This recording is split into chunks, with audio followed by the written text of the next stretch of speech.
Tonight on the line, is it time to let go of God? With your host, Jimmy Snow, and featured guest, Matt Dillahunty. Welcome to the line.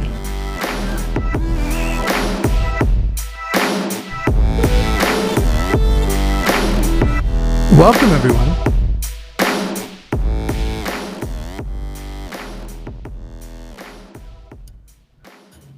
I think I had my audio messed up until literally this moment. Welcome, everyone, to the very first episode of The Line. I'm actually relieved that that audio problem was the only thing that interfered with the actual beginning here. Let me begin by introducing the featured guest and co-host for the night, Matt Dillahunty of the Atheist Experience. Matt, if you'd like to say hello, now would be the time. Hello, now would be the time. I actually heard you when you first started talking, so good job. Good. Okay, good deal. Did everyone hear as I was frantically trying to figure out why it wasn't streaming to one of the channels? Because that also happened. I don't know if that came through.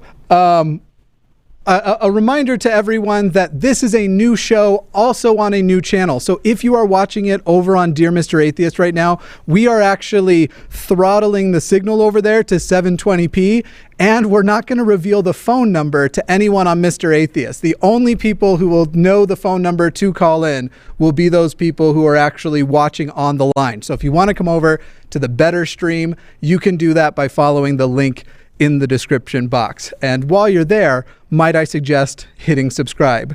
Tonight, we are going to be talking about the topic of whether it is time to let go of God. So the people we would like to hear from are, there are a number of people that I see leave comments on my channel. I'm sure the Atheist Experience has seen plenty of this. Also, lots of people who they're still holding on to a God belief because there is just some barrier they can't get past, whether it's a fear of hell, whether it is that's what their family is in. That's a major barrier for them. So we're looking to hear from them, but also if anybody's answer to is it time to let go of God is no, embrace him harder, we'd love to hear from them as well. So again, in the live chat over on the other channel, that is where you will see the phone number if you want to call in. We have a few lines open. We have, right now I'm waiting for the screener to get a few of these calls in, and we will get underway. Final announcement before we get going. Actually, I'll give you two. One, this new channel, The Line, you're going to see me a lot on here. However, in the future, you'll also see other main hosts. That'll include people like Shannon Q and Owen of Telltale.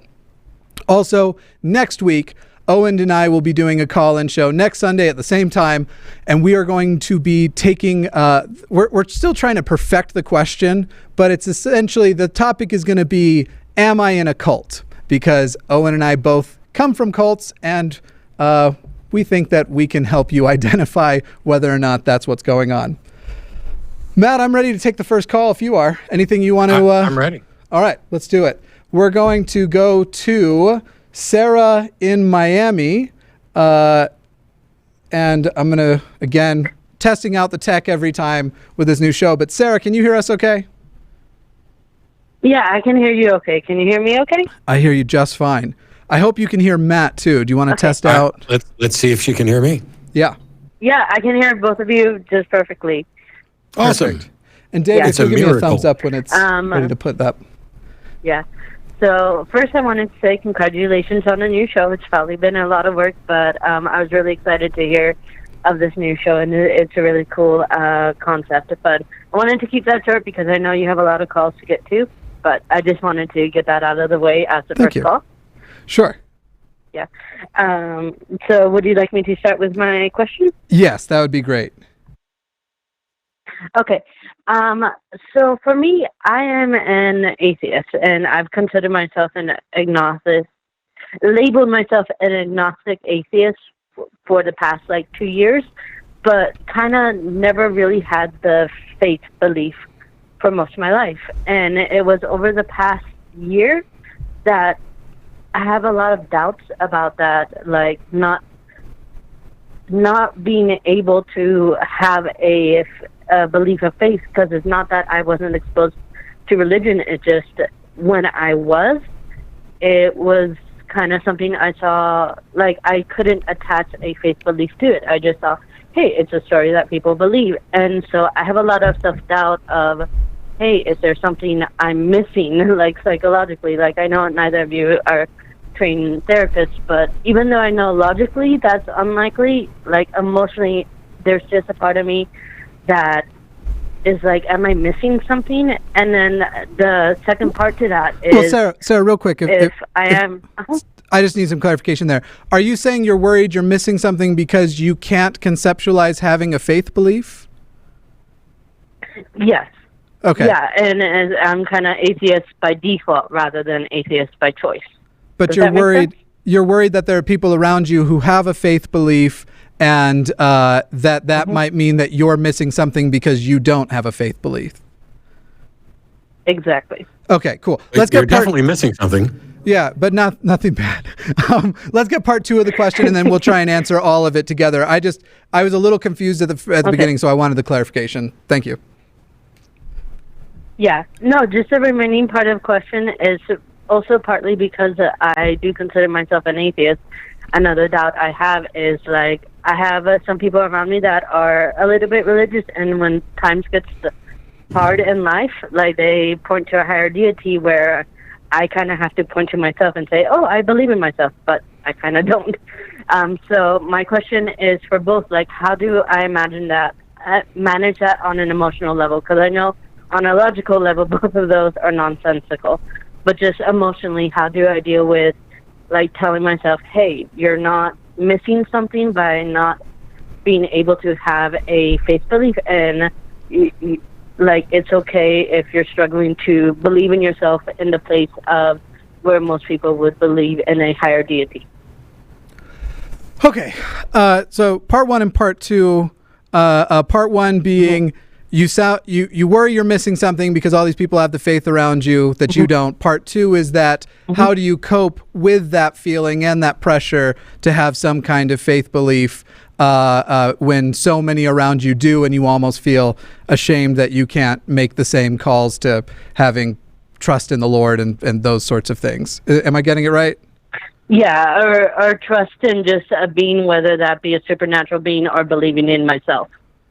Gotcha. Which, that second part is something that I can speak from having some experience with in the past. Matt, do you want to take part 1?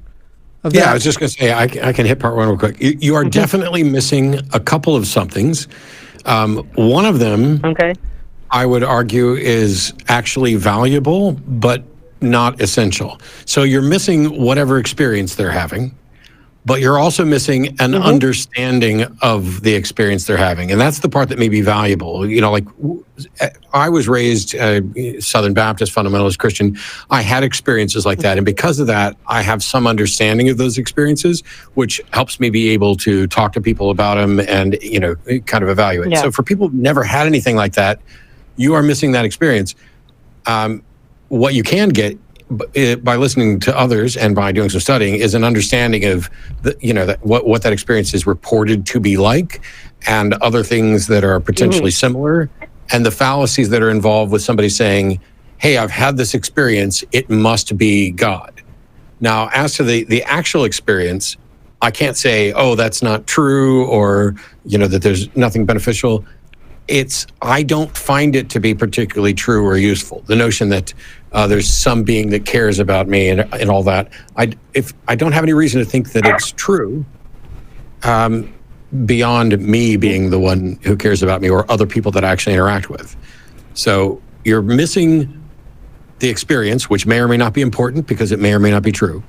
You're missing the understanding of that experience, which is only going to be important if you don't bother to look into and listen to other people who've had those experiences, and you also plan to engage in conversations with them. But it's something you can easily fix. I'll say too, I left my faith, I'm coming up on 10 years now, and one of the things that helped me, so there's this interesting thing that happens when you leave Mormonism. You leave and you start to think about, should I go somewhere else? But Mormonism is like really good at showing you the reasons why every religion besides Mormonism is bullcrap. And then when you realize that Mormonism's bullcrap, it doesn't take you long to get the rest of the way. But when I first left, and I know that this is the experience of one of my brothers and an experience of a lot of people, I had that same okay, well, I know I don't believe in Mormonism, but does that mean I want to leave faith completely behind? And one of the things that helped me to explore is there's this idea that faith is a default. In the same way that we have different senses that we're born with and different instincts that we're born with, that you have to have faith in something. But nobody has actually justified why that is the case. And in fact, if you break it down and you break down the usefulness of faith, you find out that it doesn't really get you anywhere. So I got a lot of, in a weird way, comfort, or I got a lot more confidence in watching conversations of people breaking down just that. So one of the really, really good people at it is someone like Anthony Magnabosco, who will just break down with a person whether or not faith is a good way to have gotten them to truth, and whether you can rely on faith to get you to truth. And so that was something useful for me in exploring why there even is this notion of this default notion. Like when I lived down in Louisiana and you'd meet somebody for the first time, they don't ask you if you go to church. For some reason, it is normal conversation in Louisiana in your first time meeting someone to ask them what church they go to, but it's an unjustified default. Yeah. For me, the pressure I've been feeling lately is that I do watch a lot of atheists on YouTube, like the both of you, and the thing is, a lot of you come from backgrounds where you had faith at one point, and then you, through different ways, you lost it. And so it's maybe not so much seeing faith as a default, but seeing faith as a way to legitimize being atheist. Does that make sense? Whether or not you have it in order to be a legitimate atheist. Whether you have street cred or not, I suppose is what you're saying. Are you an inner circle atheist? Yes. Yeah, I gotcha. So here's the beautiful thing I think about that I think will mean you're fine. The good news is you've probably believed in things totally for unjustified reasons in the past. And so if you were going to go Santa, through... the Tooth Fairy, or even just day-to-day expectations. And one of the things that's fun to do is as you want to get more into skepticism and the like, is to learn about logical fallacies, how they work, and then start identifying when you do them. Start seeing when you're doing the same kinds of things, because as far as even being atheist or agnostic, that doesn't mean a person is necessarily skeptical. I have seen that firsthand much more since entering YouTube, and I've had to interact with atheist anti-vaxxers or atheist incels, or just people that I don't generally agree with and sometimes even struggle to get along with. So that's where I think if you pursue that same, don't take it on specifically, I didn't have a religion. Take it on, what is it that I see about religion that does break down, and where have I done that in my own life? And I think you'll find some comfort in that as well. Okay. No, that sounds good. Sorry for my dog in the background. No worries. No worries. Yeah. With that, the dog seems to be barking a lot, so I want to end the call and not interrupt your show, but Thank you very much. Appreciate it. Both of you helped a lot, and I wish you the best of luck. Thank you very much, Sarah. Okay. Bye. Bye-bye. Whenever I hear a dog bark, I always try to figure out if I can identify it by the bark. And I'm not good at it, but for some reason I want to try and do that. We are going... That would be fun. That would be fun. It would be more like you can kind of, in some cases, tell what size the dog is. Yeah, absolutely. So what did you think on that one? Because it wasn't the perfect sound, but I was thinking something corgi or wiener dog sized was what I was getting. Yeah, it's in that vicinity. I would have probably gone with like a Cocker Spaniel type thing. Okay, yeah, I can see that. All right, we are going to head to Montana, where we are going to speak to Ellie. Ellie, are you there? Yes, I'm here. How are you today? We'll start there. Hello? Yeah. I'm doing well, thanks. How are you? Doing great. Ellie, what did you want to talk about? Good. Yeah, so I'm a hospice nurse. I frequently work with patients. I only work with patients who are facing imminent death. Most people around where I live are religious, and so the people I'm working with are taking a great deal of comfort in the idea of heaven and the afterlife that they believe in. Mm-hmm. And I'm just not so sure that this idea is totally harmful. I think a lot of my patients are taking a lot of comfort in this, and that means something, I think, when you're talking about quality of life. So what are your perspectives on this? So yeah, after you, sure. Sure. I used to say that if my grandmother were on her deathbed and she came to me and she asked me if I thought she was going to heaven, I would hope that I would always be honest with her. But if she doesn't ask, somebody on their deathbed, it's not the time or place for me to try to talk them out of that. And I don't mind that. We have a lot of comforting delusions, all of us, that get us through life. Yeah. And I would like to live a life that is as free of that as possible, but I recognize it happens. When somebody is at the end of life, I have zero interest in having a discussion about whether or not they are correct. All I care about is the quality of their life, because it's not like they're going to be going out and changing people's minds. No.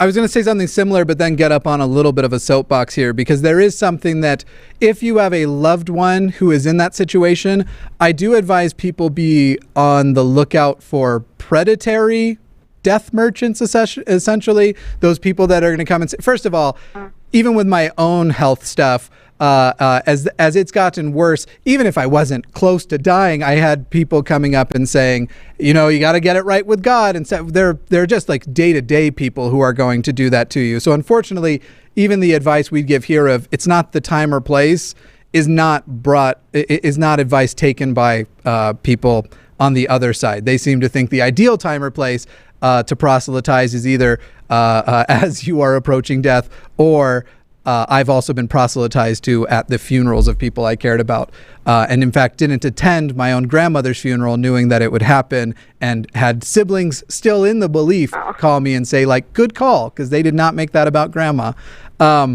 So I agree with Matt on the timing isn't remotely.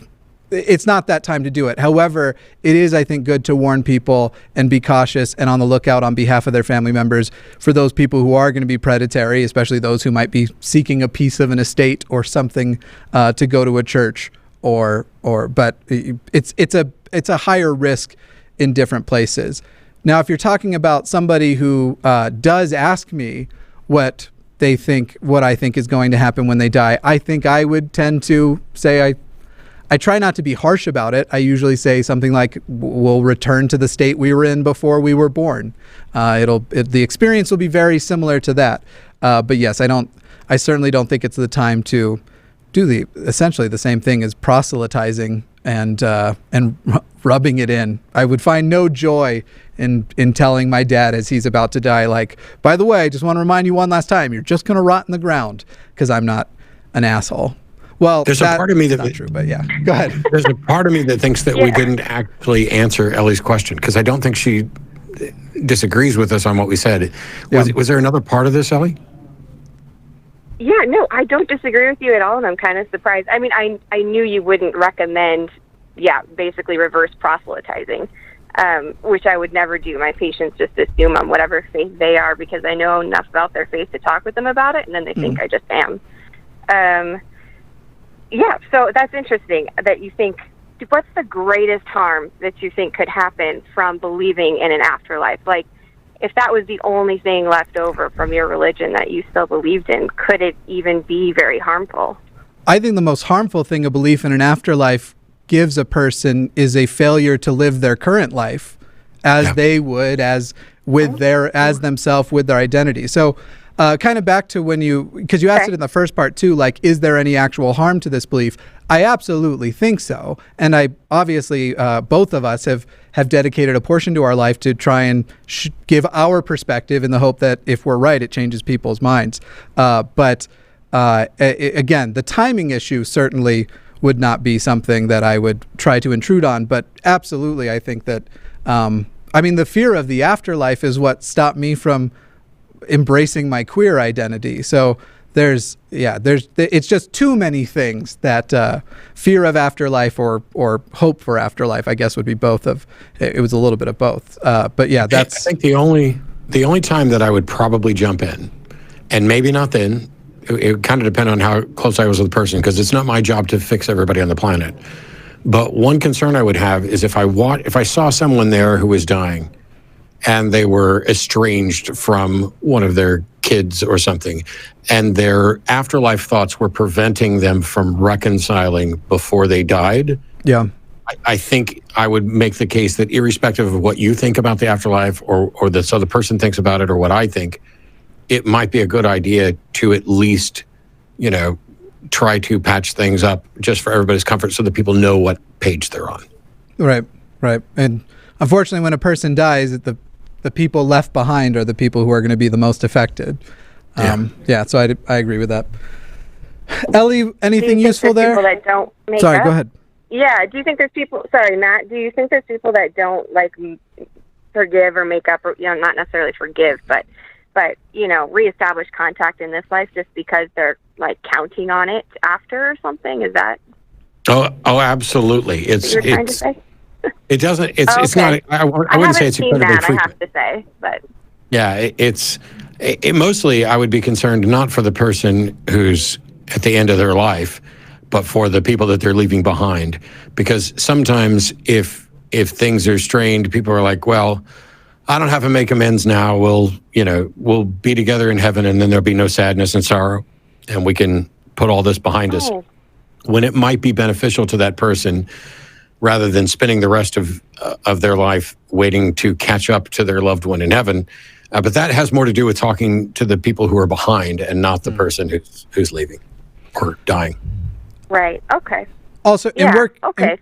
I've gotten to obviously work with ex-Mormons who you have it to some degree, but you have it much to a bigger degree with all of the Jehovah's Witnesses that I've gotten to meet, and ex-Jehovah's Witnesses that I've gotten to meet, and people I care about very much, who are still devastated that they have family members that absolutely won't speak to them. And I think that Matt gives a good example there too, because if I had a friend whose mother is going to die, and I have the opportunity to try and convince her to literally just have a conversation with their child before they'd go, I think that would be a time I would too. I try to think of some other exceptions, like when I would, but there's not a lot of them. I'm thinking of some personal life ones, and they're mostly petty, so I probably won't actually do them presented the opportunity, but they were the only other things I came up with.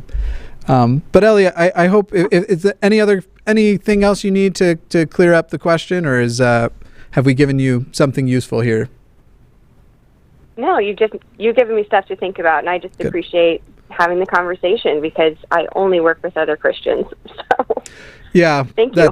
That can be tough when you're surrounded by it. That's a big part of the reason why also with Mormonism, where they don't have an official shunning policy, but the fact is that they are every bit of your life, and people treat you differently and befriend you or defriend you. And it's a frustrating position to be in, because you feel like just being honest about yourself will be met with hostility. But I wish you the best of luck, Ellie. Hey, thank you so much. Have a good night. Absolutely. Yeah, bye. So before we jump on to the next one, and I've operated, or I've worked with it a number of different ways, but I'd be interested in your own opinion on this, Matt. On my own dad, he loves to bring up the idea that, well, you'll see when we're dead, and I always just respond with well, you won't. But are you familiar with? I wonder if you've come across that at all, where people just, especially my dad loves to do it when he's lost the argument, because we'll talk about these things and we'll debate back and forth, and we've gotten really cordial about it. But when he's definitely losing it, he just goes to listen, every knee shall bow and every tongue confess that Jesus is Lord. And when you die, you're going to wake up and Grandpa's going to be there, and he's going to hold in, be laughing at you sarcastically for how silly you've been. That these are the kinds of things he says. And so I wonder if you've hit that at all in your life.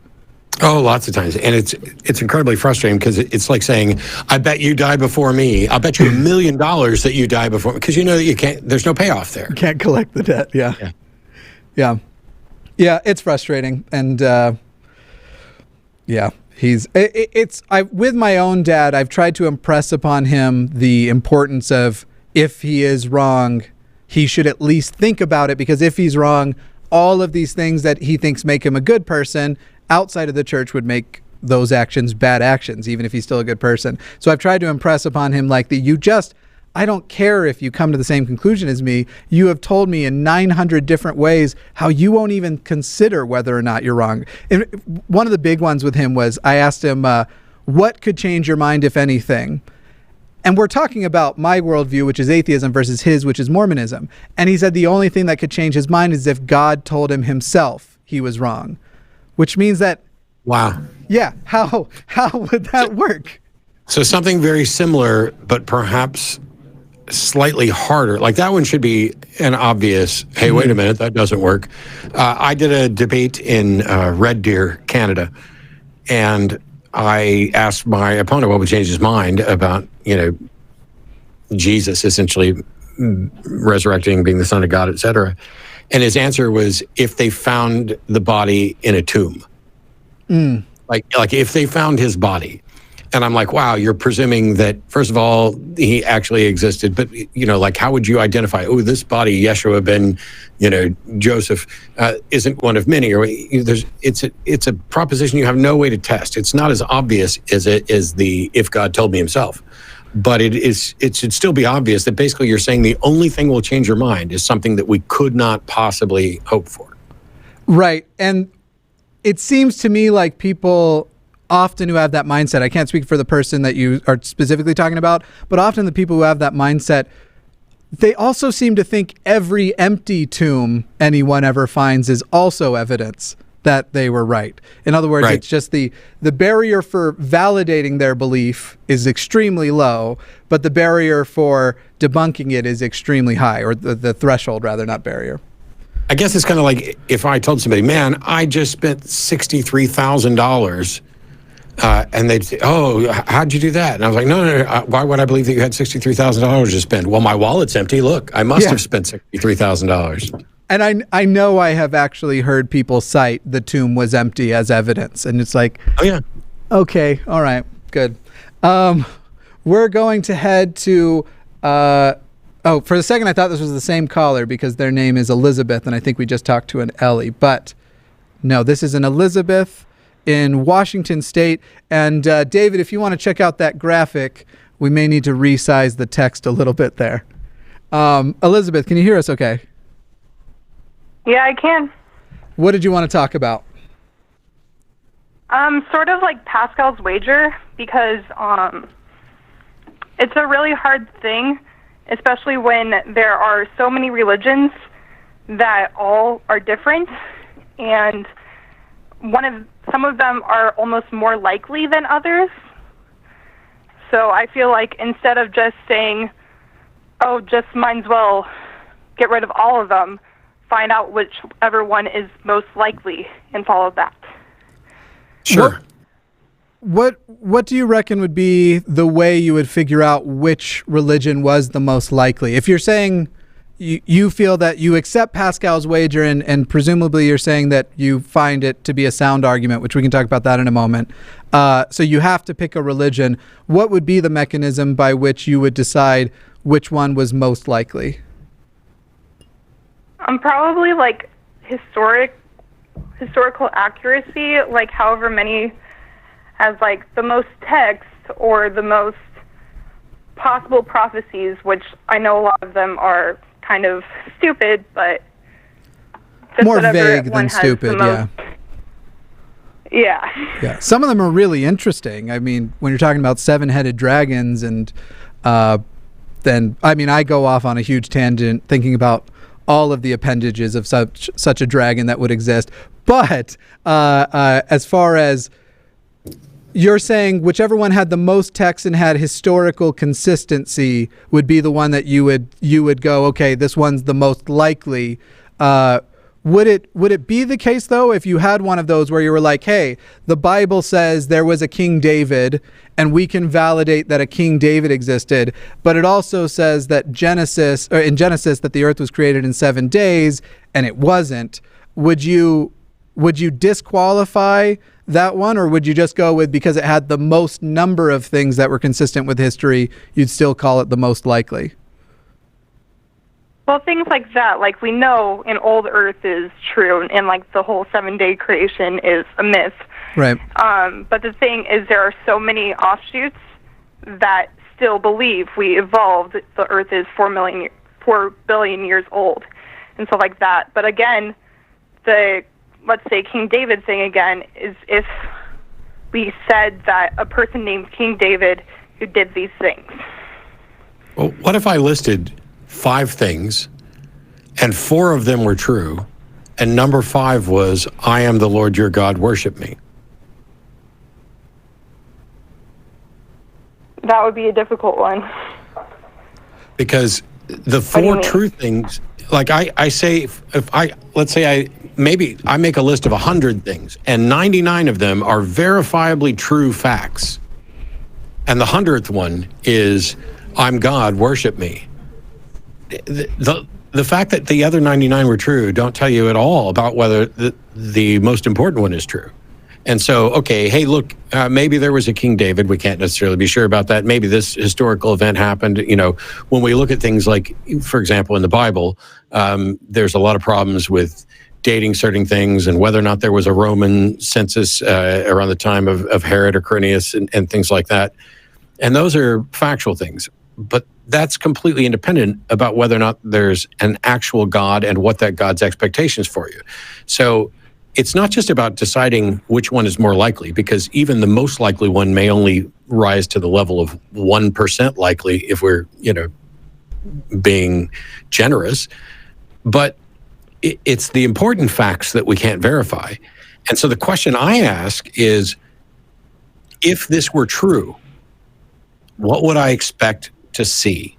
Because if in fact there is a God and he's inspired some book to tell you about him, and people are consistently getting it wrong, and the facts that we can verify, the most are mundane, trivial things, and the ones we can't verify are the ones that pertain to salvation and an afterlife and what God wants.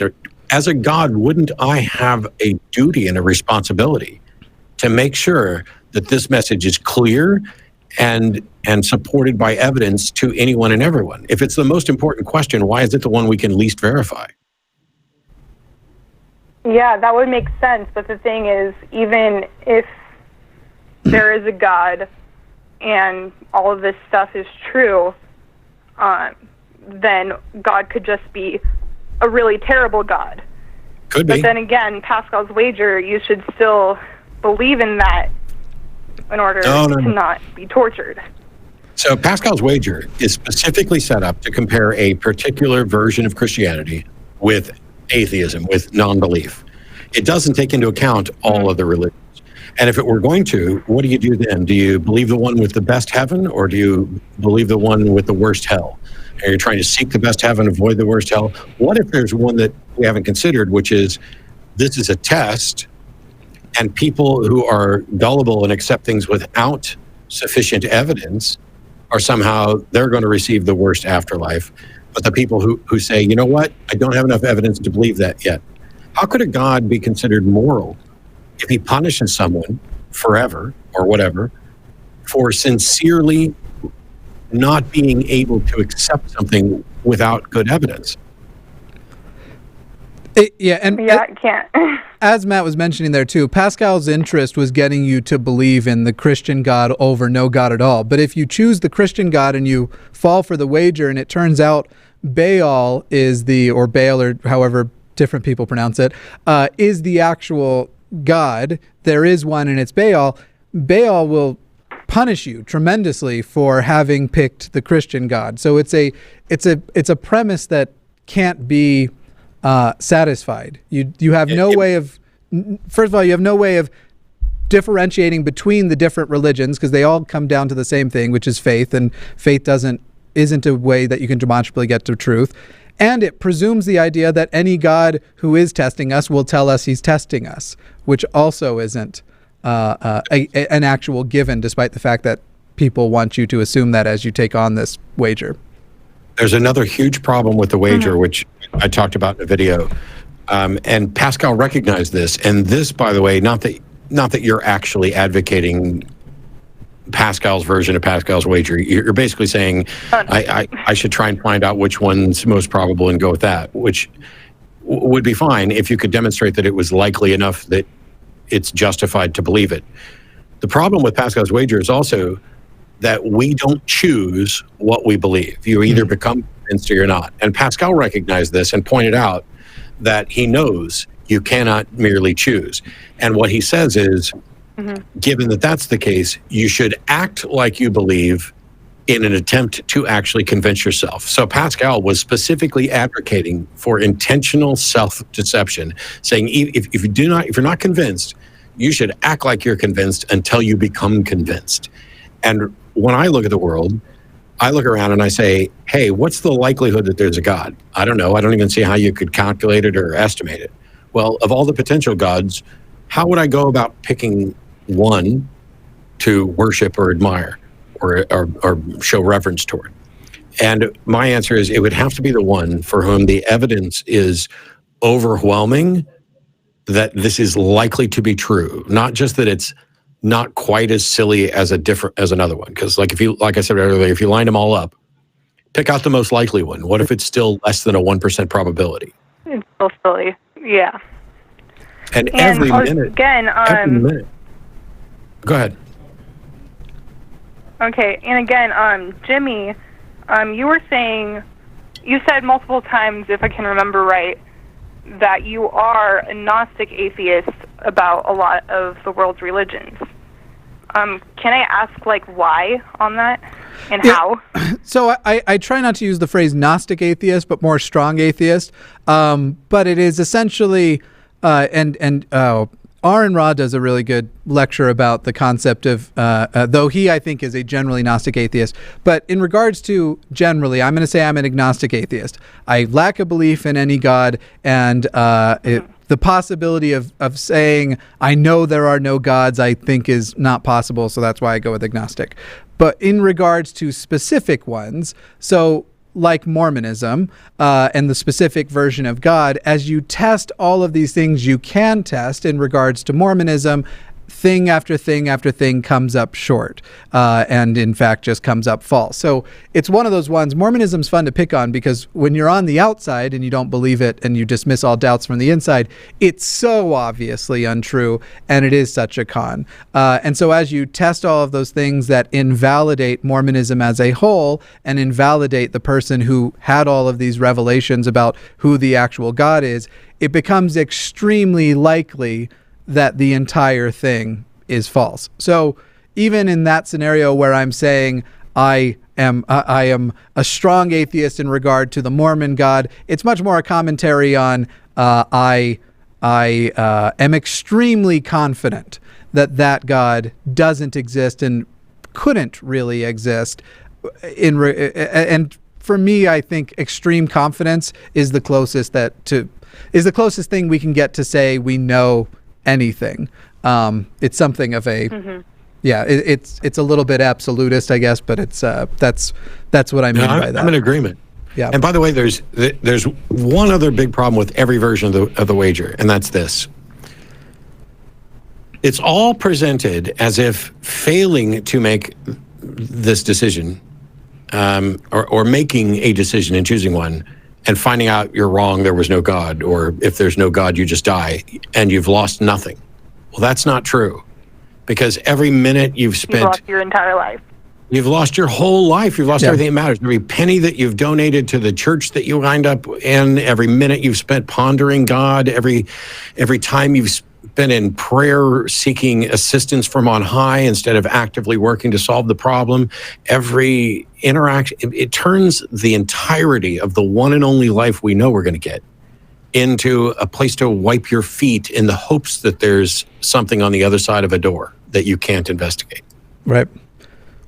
Similar to what we were talking about with the other caller, the danger of believing in an afterlife is at the expense of your current life. Yeah, very good. Yeah. Elizabeth, is that helpful to you at all? Thank you. Yeah, that is. Thank you. Good. Well, we love talking about you, and this I I actually really enjoy conversations about Pascal's wager. I think that every atheist on YouTube probably has a video on their channel. So go watch all of them. I've seen a ton. Go watch Matt's, go watch mine. I actually broke down, and I used pictures, which is why I think it's the best. Me too. I broke down these pictures using this, basically turning it into a mathematical equation and why it's absurd. Go watch Shannon Q's. Shannon Q did a good one too. And I'm, you know what? Every single person I'm positive has made one. So go watch all of them.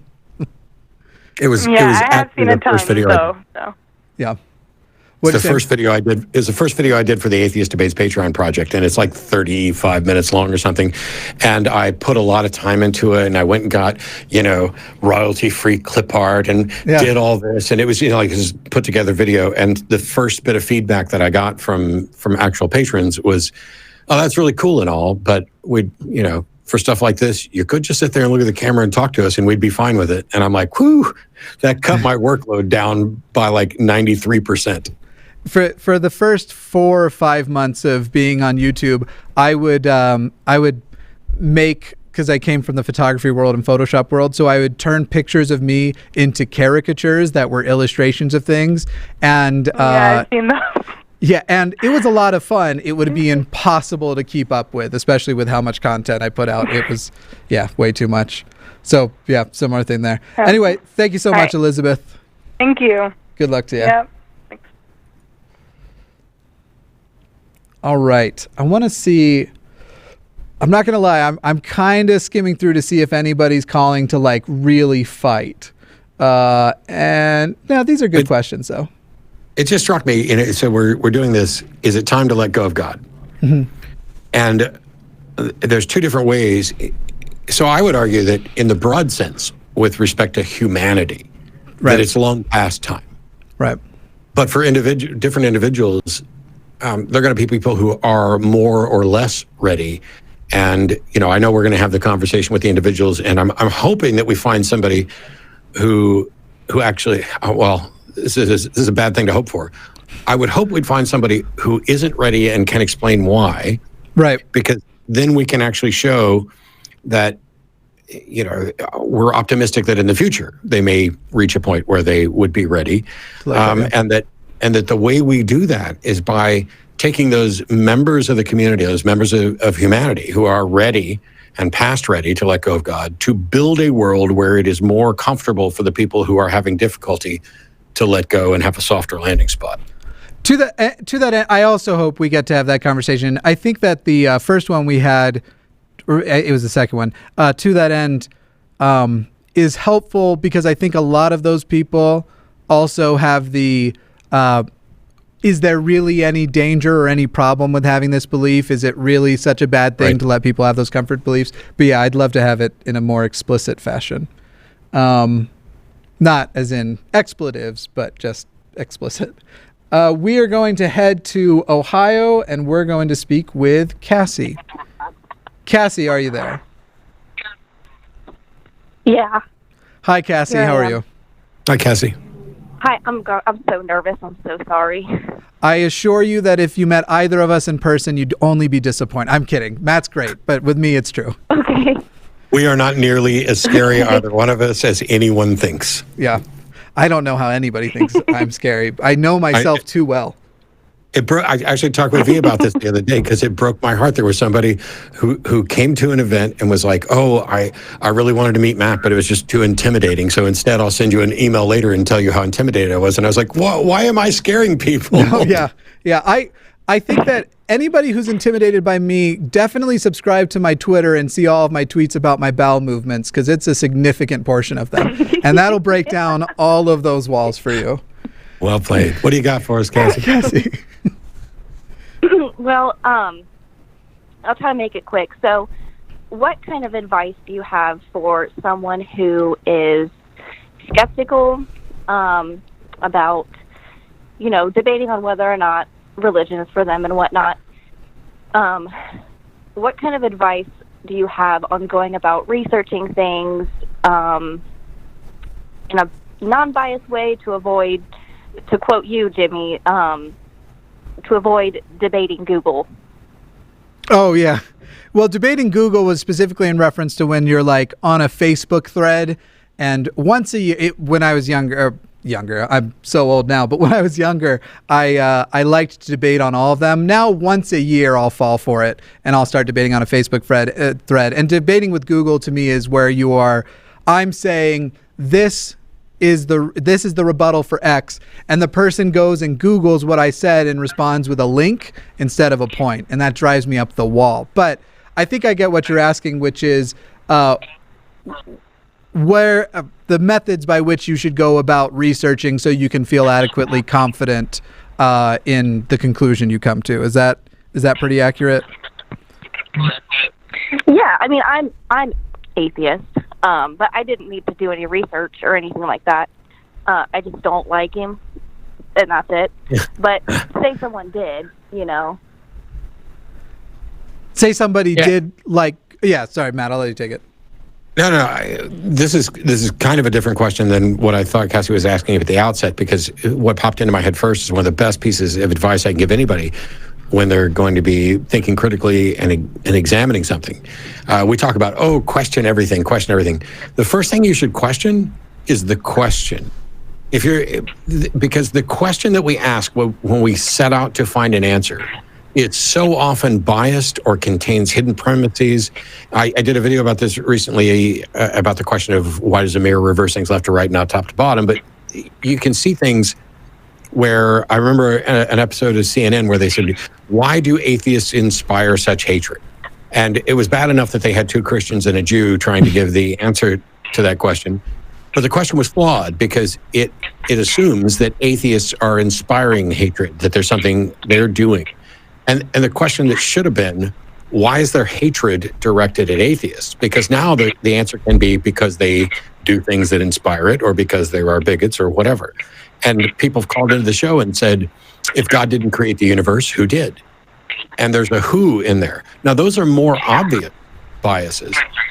But quite frankly, sometimes the question we're looking to have answered may actually be the wrong question.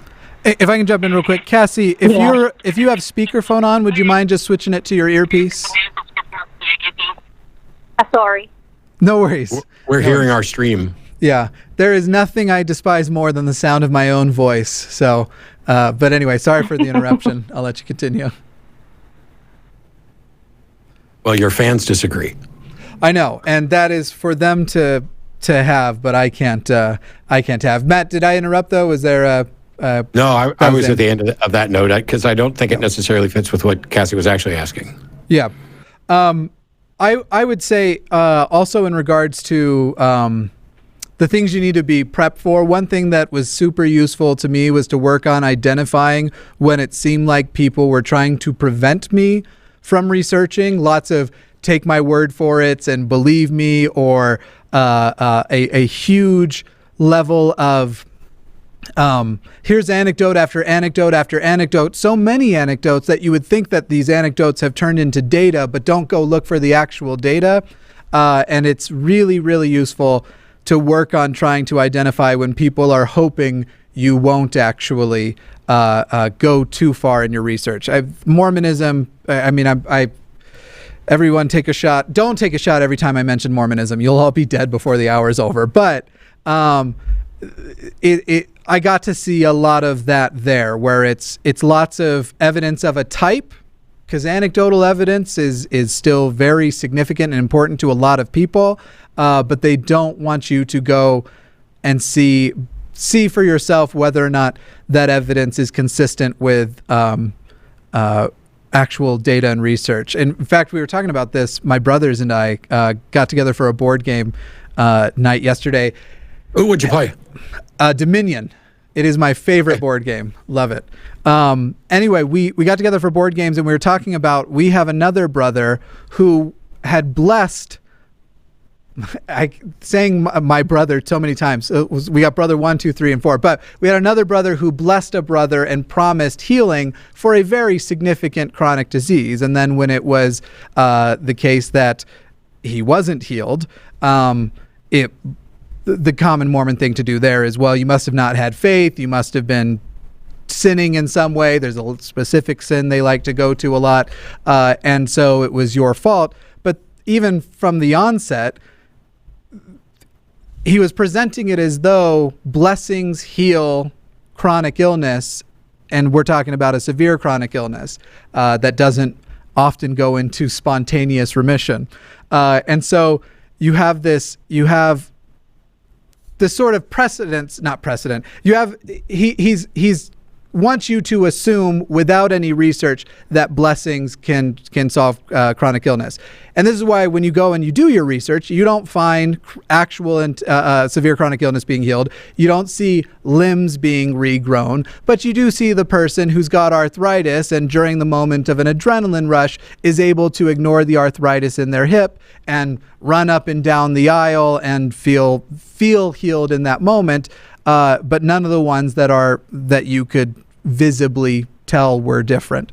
The song by Tim Minchin comes to mind, "Thank You God," which if you haven't seen that music video is excellent. Yeah. And so I haven't seen it. I know that your question was more about how to research, and I just gave you an answer of more of like what to be cautious of. Do you want to restate your question and so we can both take an attempt at hitting the right one if we haven't? Yeah, I mean, like I said, I grew up in like Christian schools and whatnot, and most of the reason why I have decided to become, agnostic is just written in the scripture. It's just a depiction of who God is, and I just don't like it. But for some people, they need to have like hard evidence, like this proves that God doesn't exist, and this does. You know what I mean? Mm-hmm. And I feel like using things like Google and the internet and stuff like that, you can ask whatever question you want and have whatever answer you want. So I didn't know if maybe you had resources or places that you would go to specifically do research or something like that, or suggestions of where to, I guess, find some answers.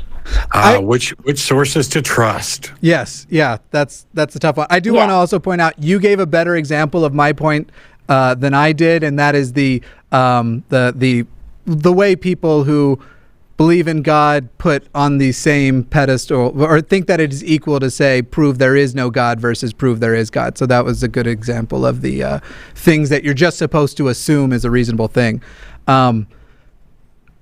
I think that a lot of the best sources to trust are going to be things like medical journals, science journals, and things that are peer-reviewed. They can be very boring and they can be hard to read. I happen to have learned how to read them in school and kind of like it, but I know that a lot of people don't. There is also something to say for when you are trusting a source that you compare the practice. So you aren't seeing healing from things like faith healers. You're not seeing regrown limbs. You're seeing these very anecdotal examples of things that have supposedly happened, but we are seeing diseases eradicated by vaccines. And so I think that is also one of the fruits, I suppose, is the argument I'm making, which religion will try to bastardize in a way for themselves, but the fruits of their labors, ye shall know them, I think is worth knowing. Even a biased source can, in fact, be right. And even the most diligently researched, peer-reviewed piece can be wrong. However, as a general rule, if the source is biased, it's more likely to be questionable in its conclusions than a source that's making every effort to be unbiased. I actually think Wikipedia, by and large, is a good place to start, particularly if the article cites references that you can go on and click on and look, that's a good start. It's going to be better than, whyiBelieveTheBible.com or whatever it is. The key, I think, is to, listen to Hume, which Hume would say the wise man proportions his confidence to the evidence, and to do something similar, which is your confidence in the answer that you've researched should be proportional to, how much effort you put into verifying it. Did you just get this from a headline? Did you get it from a peer-reviewed paper? Did you get it from a reputable source, perhaps a university, where we know that there are more likely to be standards in place for things, or Wikipedia, which is, kind of like mega peer review. your confidence level we can't be absolutely confident in anything. But if you just make sure that, okay, this is what I read, and it seems plausible, but my confidence in it is only tentative and subject to review as soon as I get some more information. Because it may be you first hear, hey, vaccines cause autism, and then there's this doctor, and this doctor cites studies. And if you don't have the wherewithal or the ability to counter that, then the position at that point should be, I've seen a study, it seems compelling. Right now, my tentative position might lean a bit that direction, but it's one study. And then when you get, a little further down the road, you find out that doctor was a fraud, and the study was bullshit, and there's countless other studies in this showing it. Now, all of a sudden, you can get much, much stronger in that's not only not likely to be true, but almost certainly false that vaccines cause autism. Sometimes the thing that we're looking for, we just have to acknowledge we don't have an answer, or we don't have an answer we can be particularly confident in. And while you're fine with, I'm agnostic because I didn't like the God character, don't ever act like that is a disproof of God or a disproof of religion. It's, it's fine if, hey, you don't like God, cool, I'm with you. But if we're talking about whether or not somebody has met the burden of proof, the standards for that are going to be a lot higher than, Matt and Jimmy did a show last night. The standards for that the standards for the show are high. The standards for proving the show are pretty easy to achieve. Yeah. True. Completely true. Cassie, is that what you were looking for? Cool. That's all I'm looking for. Thank you so much. Awesome. Thank you. You have a good one. Have a good night. You too. Wicked. I'm excited to get, actually these next two calls I think are going to be pretty good, but one of them I'm partial to because they mention Mormonism, as I've already. Oh. Yeah, but that'll be after this one. So first we are going to Ryan in Lakewood. Ryan, do I have you? You do. How you doing, gentlemen? I'm doing good. I'm doing pretty good. Thanks, Ryan. Hey, right on. Okay. Huge fan, by the way. I'm a new atheist, past year or so. And in that discovery phase of learning science and truth, I come from a fundamentalist Pentecostal background, where we spoke in tongues and laid hands on the healing, all that kind of stuff. Did you ever regrow some limbs? I did. As a matter of fact, that was one of the straws that broke the back of my belief when I saw that done by someone just showing that it's something anybody can do, that it has nothing to do with anything. You're talking about leg lengthening. When you said you did, yeah. And I was immediately excited to hear about hearing full limbs regrowth, but you're talking about leg lengthening, arm and then have it grow back. Right, yeah. No. No. I have a question for you. Not digress much. Oh, go ahead. I have a question for you, Ryan, if you would. Pentecostal isn't just one thing. There's a bunch of, my buddy Jerry DeWitt was a Pentecostal preacher, and I've had friends who were Pentecostals. And so the way that different Pentecostal churches do things has always been intriguing to me. Was yours one where, I don't know, at like the age of 12 or 13 or so, you had to stand up in front of the church and show that you could speak in tongues and receive the Spirit now that you'd come of age? No, sir. We didn't have an age thing like that. It was no, we didn't. We still had to stand in front of the church and speak in tongues, but it wasn't due to age at all. We'd actually have to receive words every week. Yeah, it was a story from a friend of mine, basically, where he was nervous and he was standing up there next to the preacher, and he looked at the preacher and he's like, I don't know what to do when it came time to speak in tongues. And the preacher looked at him and said, just fake it. We all do. And I don't think that they all fake it. I don't, I know people who can do it. But I just wondered if your experience had that age requirement or not. No, sir. No, it did not. I definitely remember faking it. But I thought I was probably the one. At my church, speaking, you didn't think you were faking it at the time, though, did you? Yes, I did. I absolutely thought I was faking it at the time, but it was because I wasn't quite spiritual enough. Okay, thanks. I appreciate that.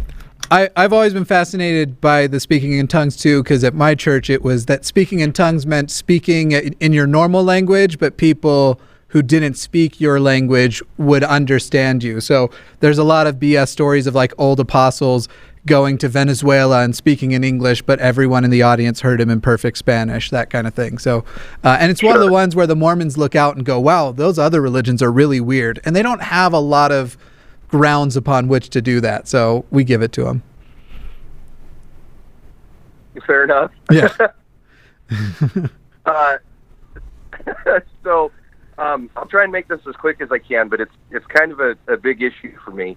About a year ago, I spoke to my brother on the phone when I was just starting out in finding truth and learning what science was, which I'd never known my whole life, you know.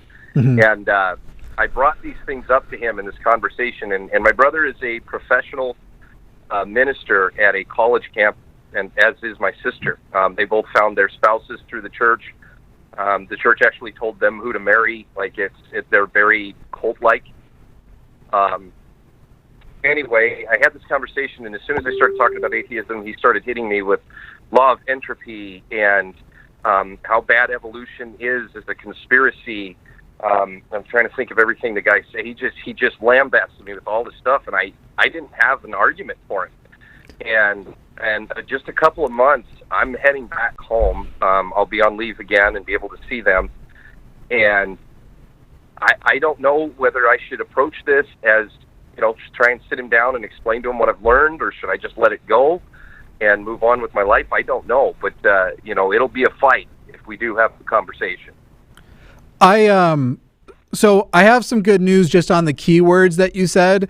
Your brother didn't learn science. He learned what people have called scientific rebuttals to things like evolution, but they're not actual science. They are these terms that, like, Josh Feuerstein famously brought up. He said that if you've ever heard of the second law of thermodynamics, and then recited it, showing that he had never heard of the second law of thermodynamics.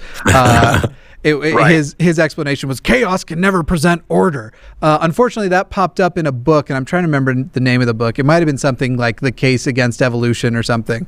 And it's something that's become popular. I would say that right. I had this own issue with my dad, who is essentially clergy himself. He at present isn't serving in a calling, but he still has the like high priest. Yeah, that's fine. He has the high priest title and all of that. And so I've had to deal with his like, no, I'm sure, I'm confident, this is it, and all of the things that he heard as good examples of rebuttals that aren't actually based in anything. What I think my advice is, try not to have a fight. I know that's almost patronizing advice, but try and make sure that you've left it open to where you get to have the conversation again and again and again. Because with people like that, who, as you call him, a professional pastor, is that what you refer to him as, a professional minister? Yeah, well, yeah, a professional minister at a college campus through a church. I mean, he raises his own funding, but you know, it's what he does for a living, and him and his wife. So to him, the value of winning the fight is going to be, if I won the fight, I just proved God exists, even though we know that's not the case. And so I started off having very heated fights with my dad, and now we have very casual conversations. And even when we say kind of like assholey things to each other, we say it in a calm tone. And to be honest, we probably value and think it's really funny if the other person gets a really good one.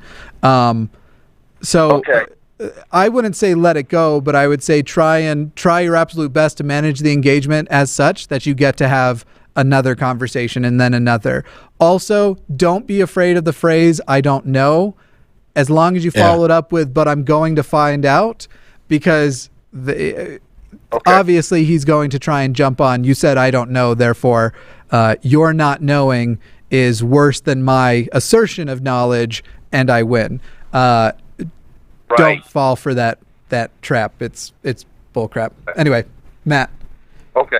Well, if I may, real quick. I mean, every single thing he hit me with, I took it to heart, and I said, okay, well, these are things that I have to learn now. You know, if I'm getting truth, I have to take any argument I get, and I have to find out. And I found out what the law of entropy actually was, and I found out that, the book in the middle of the forest can't possibly be made, that whole order from chaos or chaos from order, and I was able to debunk all of that just through, regular reading. But I don't know how to share this information with him. I'd be cautious about stating what is or isn't possible, because as soon as if you say X is impossible, now you've adopted a burden of proof. And we might be able to agree that it's outlandish, that it's incredibly unlikely, that there's no good reason to think this is in fact possible. But the absence of evidence for possibility doesn't mean that something is impossible. Now, it can be that for some things, the null hypothesis or the default position, if you prefer, is that this isn't possible or should not be considered possible until such time as it's demonstrated. But you might be doing work that isn't even necessary, because if somebody's going to come up with outlandish scenarios, that's their point. They know that this is an outlandish scenario, and they're trying to say that this is what evolution is. Oh. And that's not the case. Evolution is not a hurricane going through a junkyard. It is Right. It is an ordered process that has, its origins are in chemistry and physics. It is natural law. It is, this happens and here are the consequences. And the biggest component of evolution, or evolutionary theory for the diversity of life on Earth, is time. Mm-hmm. And that's why the young Earth creationists are the ones that are likely to be less amenable to evolution by natural selection. They don't think that there's been enough time. Yes, and he falls into that category perfectly. You'd probably be better off focusing. You might be better off focusing on time and dating at first. Okay. Absolutely. But wow, one other thing. I can't think enough. Yeah, one other thing though is, it may be, I've said before that, if the words are getting in the way, the labels are getting in the way, make up a label if you need to. But it may be the case where the two of you aren't going to see eye to eye because you can't see the forest for the trees. So instead of talking about the specifics of the age of the Earth, or here's the specific evidence for, chromosome 2 fusing and us having common ancestry with others, instead, maybe the first conversation is, what method can we both agree on to get to the truth about this? About anything, about a God question, an evolution question, science. What can we agree on a method by which we can actually get to, yes, here's the method that both you and I would accept leads us to a reasonable conclusion? Okay. Yeah, I had my notebook out. I'm writing this down right now. Yeah, that's all good advice. And the good news is the video will also be archived, so I definitely recommend run back, and you'll see your own name on there too, and check back in case you miss any of the notes. But yeah, sir, thank you so much, sir. Absolutely. Thank you so much, Ryan. Thank you, Ryan. You guys take care. Have a good one. For those who are mentioning it, I have no idea why my video froze. I had to go over and reset the USB device, and I don't know what was going on there, but that's apparently what was going on. That was not a bathroom break. I know that my tweets suggest otherwise, but that was not the case this time. We are going to head to New York and talk to Mia. Hi. Mia. Hello. Mia, can you hear us okay? So, yeah, I can hear you. Good. What did you want to talk about? So, I've pretty much grew up in Mormonism since I can remember. Mm-hmm. And when my parents divorced, I went to live with my mom, and she became atheist. And my dad is Mormon, and it's been really hard to choose what I want because I don't know. It's in some ways it's like I believe in all the morals and ethics of Mormonism, but in other ways it's like it's really hard to believe in all of the stories because some of them don't make any sense. As someone who's been where you've been, the morals and ethics seem really good until you look at them more from the outside, because there's a lot of stuff in there that isn't good. But obviously there's a lot of stuff that's nice, that's like, work hard, do service to each other. But then there are other things like, remember, as far as moral and ethical issues go, it is a commandment in Mormonism to give 10% of your income. And that income is going to fight things like LGBTQA plus causes. And so when you actually start to put them under a microscope, the things that they claim to be moral imperatives, you'll start to discover they're not there as well. And so it's not as though when I left Mormonism, anything that was nice, I just discarded.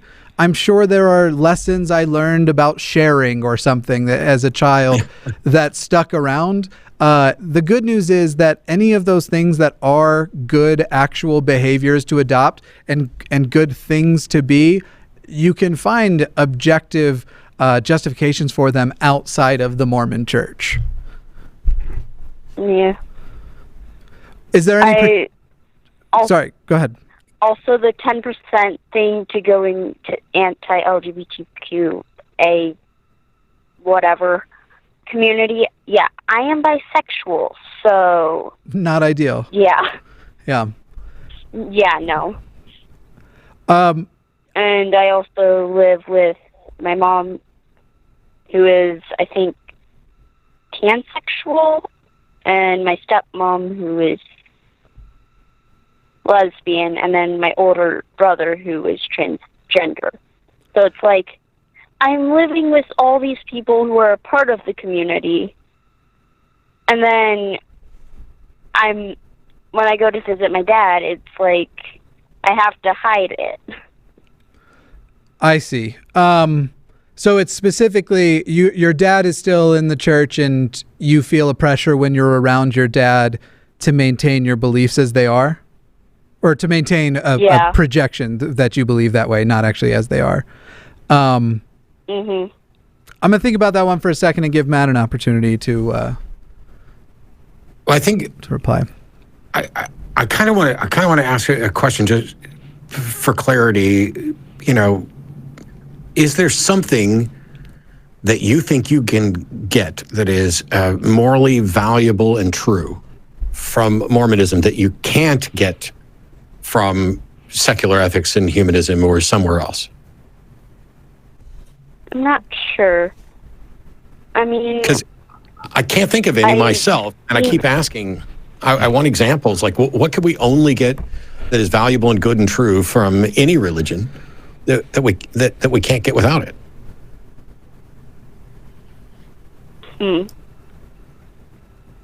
That is... I mean, essentially, Jim's just made this point a minute ago about, I'm sure I learned something about sharing and stuff. All of those things, all those lessons that we learn as kids within a church environment, which I was raised in a church environment, it's be kind and be charitable and be loving and, try to be the best person you can be and try to appreciate others. And, all of those things are things that don't require a religion to be taught, and they definitely don't require a religion to be true, to be for the statements to be true and valuable.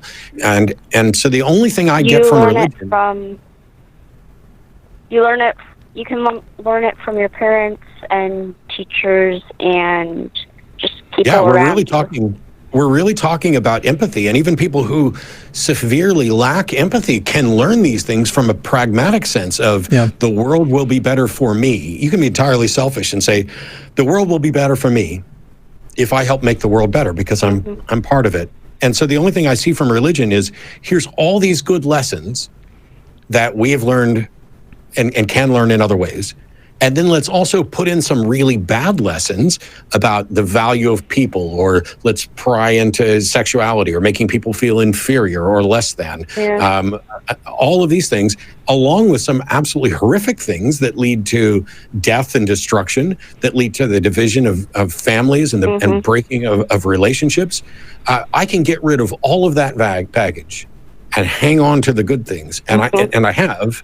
And what I found is that's best represented for me in the bounds of secular humanism. about these principles of individual autonomy and sovereignty, and about demonstrating empathy and caring about other people, all of that can be had, and had much better, without any appeal to a god or a religion. One thing I know is I have had a lot of empathy even since I was a child. And so it's like, I'll feel what other people feel, and I don't know why. Yeah. It becomes a problem sometimes, but... I'm familiar with when it becomes a problem, for sure. I hope that was something that's useful. I will tell you, to your other point about maneuvering around your dad, as I was thinking about it, one of the things that's going to be most important if you just can't bring yourself to believe the way, and you shouldn't feel like you have to believe the way he believes because he believes it. So when I say you can't bring yourself to, I don't mean it in that regard. If you just don't believe the way he believes, one of the things that's going to be the most important to you is that exterior community. As I was thinking about, even before I lost my belief, the things that I was doing that were incompatible with my beliefs, if I had that community on the outside of people that made me not feel filthy. So as you talk about the people in the queer community around you who are in your family, I'd put a lot of value in that relationship. And if you have people there you can trust, when you're in those situations with your dad where you feel like it can feel like being punched in the face when you're berated by a parent, especially when you're younger, about how your beliefs don't conform to theirs. Unfortunately, in those situations, it's very rare for a parent to even respect the opinion of their children. At least And so, it's a phase. I hate that. So I highly recommend you put some value and some time into creating a support system with those people around you who don't make you feel invalidated in your belief. And if things become psychologically harmful, that's something that I would recommend that you're letting the parents you can trust know, so that you never put your own mental health at risk just to satisfy a person whose beliefs are hostile to your existence. You don't owe anybody an explanation for who you are, how you feel, in anything. And if somebody is being a toxic influence in your life, to where if you owe yourself anything, I would argue that you owe yourself the opportunity to live the best life that you can. And if somebody's thoughts and actions and interactions with you are diminishing your life, no matter how hard it may feel, I am fine personally, and I wish more people could get to this point, with severing a relationship. It doesn't matter if we're blood relatives or, family in some other sense. If you are making my life worse, if dealing and interacting with you is causing me depression and misery and triggering, my PTSD, or just making me so frustrated, I shouldn't be expected by either one of us to continue participating in that sort of relationship. So either we can treat each other with respect and dignity, or I don't need you around. Not you, but you know what I mean. Yeah. Does that help out, Mia? Yeah, thank you. Thank you for calling in. Okay. Good luck. Well, I gotta go. So bye. Yeah, go ahead. No, go ahead. What were you gonna say? I think she said she's got to go, so bye. Oh, okay, gotcha. I thought something else, but yeah, I don't know what I heard. I'm glad it's you with me on this first one, because apparently next in the queue is an Argentinian minister who would like to argue not to let go of God. If you're ready, I'm ready. Awesome. Let's go. I'd love to hear I've yet in all these years to hear a good reason to not let go of God, apart from I personally get comfort for it, and I am afraid that I'm not going to get that comfort somewhere else, which is, about as good as I could come up with. Okay. Let's bring him on the line. Aaron, can you hear me okay? Yes, sir. And is it Aaron? Because it's been put in my thing as AA Ron, which might have been a joke from the screener, but I don't know. No, that was definitely my joke. Right when I got the call, she said, "Okay, what's your name?" And I said, "It's Aaron." And then I've only been asked this by less than a handful of people. She said, "Okay, how do you spell that?" And my girlfriend froze, and she goes, "Really?" And I said, I spelled it out for her, and evidently she's unaware of the substitute teacher skit. I've been appealing to that ever since that day. It absolutely kills me every time. Key and Peele it's a really funny show. They're on my recurring what I watch before I go to bed list. Anyway, you've called in to argue. I'm glad we could start with this unifying message. Now let's diverge, I suppose. You've called in to argue that we should not let go of God. Correct. The floor is yours. It's very simple. I heard the aforementioned, not really aforementioned, I heard the previous conversation, and I actually agree with the things that were said, all this stuff, and there's a lot of fear-mongering among other things in the church. That's one of the reasons I actually don't even attend to begin with. I'm actually tired of, not just the fear-mongering, but a bunch of other stuff too. I don't believe that, we need religion to, establish maybe morals or whatever, anything like that. What I do, however, believe is that God has already placed all these things on our hearts, so we don't actually need, for instance, our parents to sit there and tell us, hey, by the way, lying and murder are bad. We shouldn't do those things. It's not necessary because we all know that. There's an intrinsic knowledge there. However, absent actually God being here, there's really no reason to care who thinks what. Because if he's the one that places it on our hearts, then absent him, who's to say that me, for instance, going and stealing something is bad? One of my roommates says that, it's a societal thing and we, form these beliefs and such because of society. But the reality of that is that, okay, well, what when other societies disagree? For instance, the Mayans and Aztecs. They sure didn't care. They not only kidnapped other tribal members and killed them off, they actually did it to their own people. So to them, cannibalism, well, maybe not cannibalism, but certainly murder was approved unto God. I mean, you can appeal to like governments at large, or you can appeal to societies or something like that. In the end, it's one entity, whatever that entity may be, against another. So who is ultimately right? And the points Aaron, I've gotten from just a plethora. Yeah. Matt, you can. I had a couple of questions I wanted to clarify on. Do you mind if I ask them before I go, Matt? Go ahead. Sure. So, in regards to the, if our innate knowledge of lying is bad or murdering is bad, if we have that innate knowledge and that is what you're saying is evidence for God writing it on our hearts, wouldn't the human societies and cultures that did murder and lie and steal a lot, wouldn't that be evidence against that it's been written on our heart? I didn't say this was evidence. I did say these are reasons that belief in God is an absolutely crucial, critical component to basically even our society.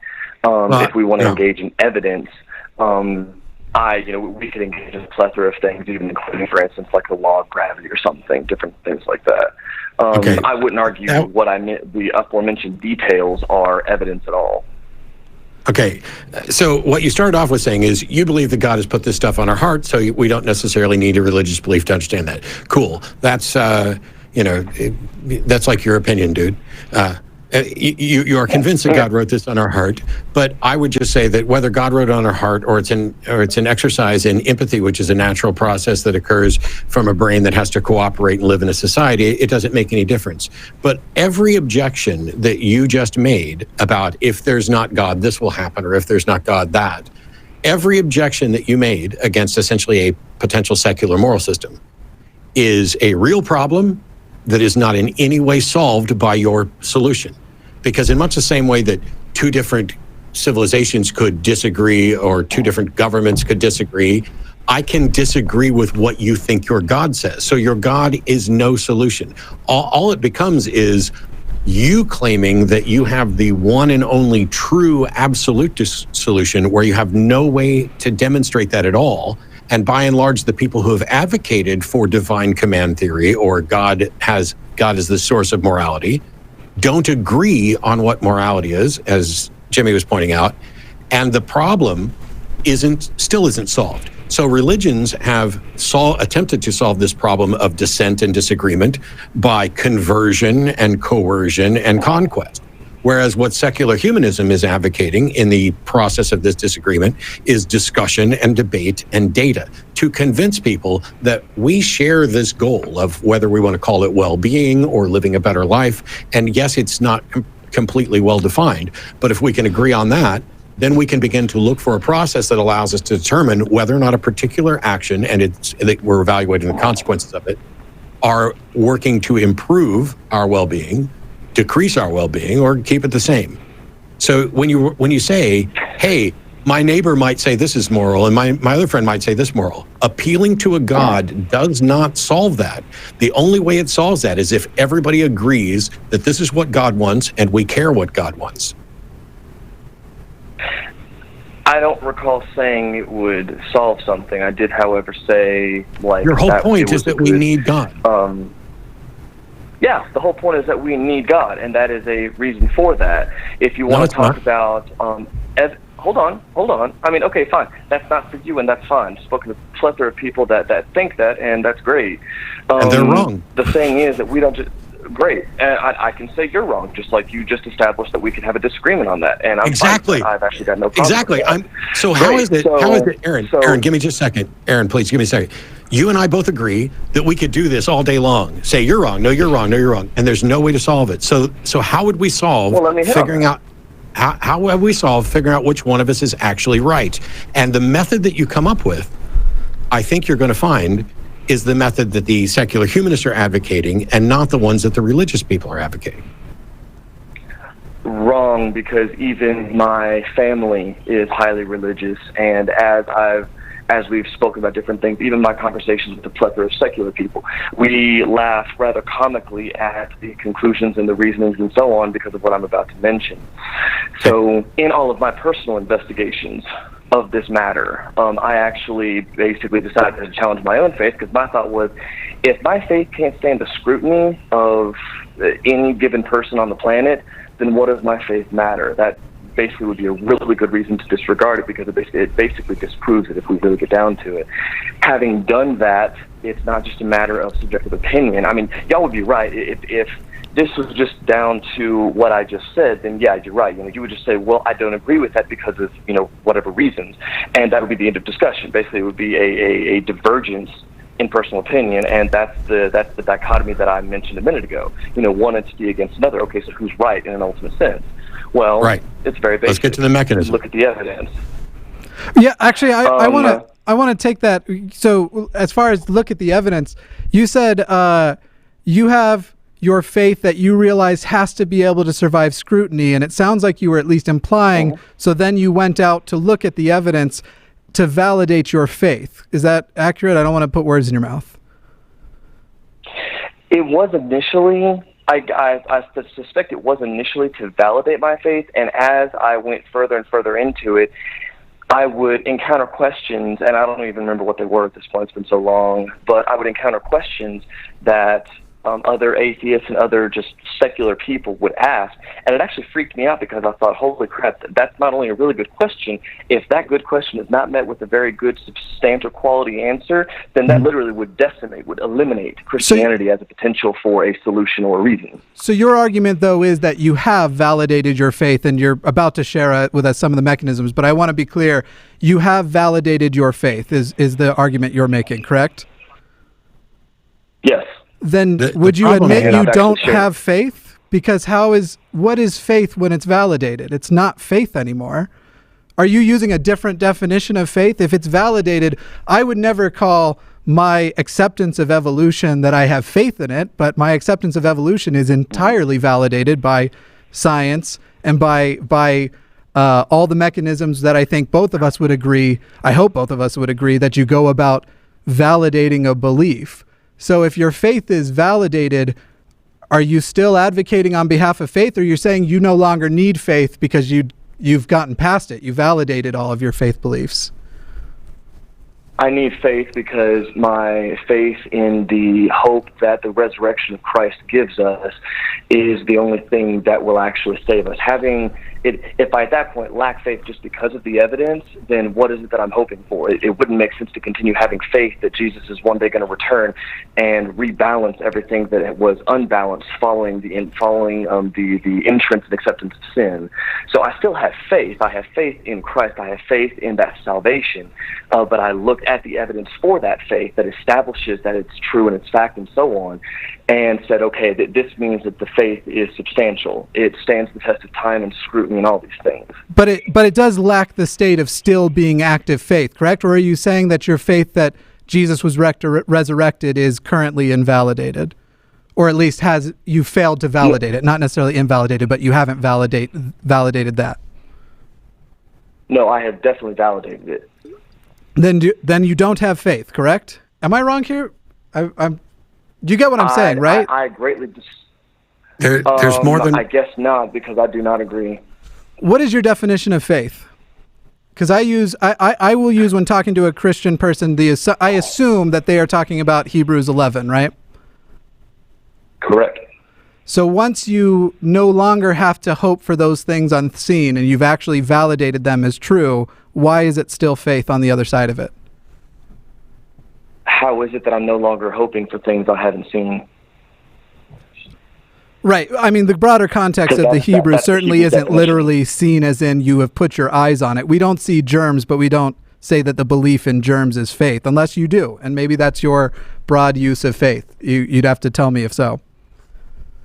No, as I said, my faith is in the return of Christ and his equilibrating the world from the unbalance it was put under after the entrance and acceptance of sin. I still have faith in his words and for the hope that he brings the world through the gospel. And when his second return comes, that I will be reunited with him in heaven and everything that's bad is gone.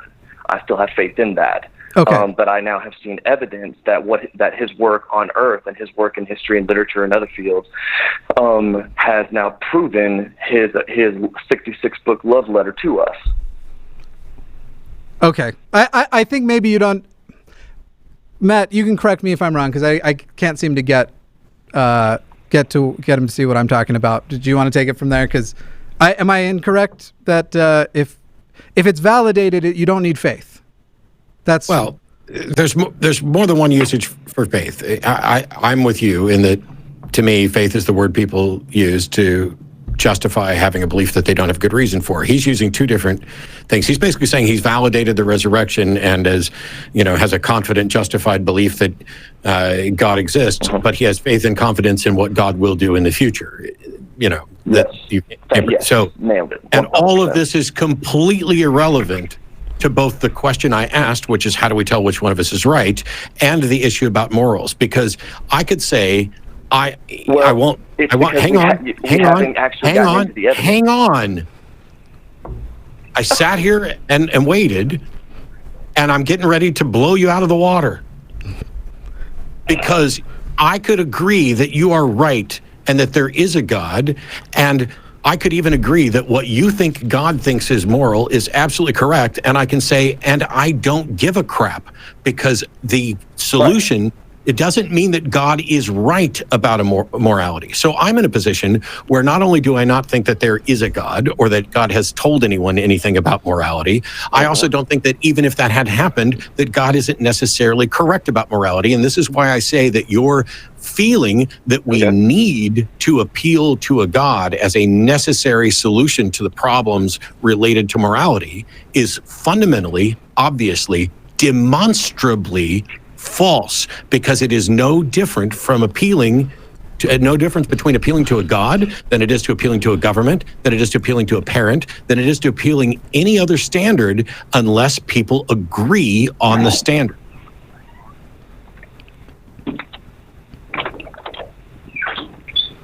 Okay, so do we get into the evidence now?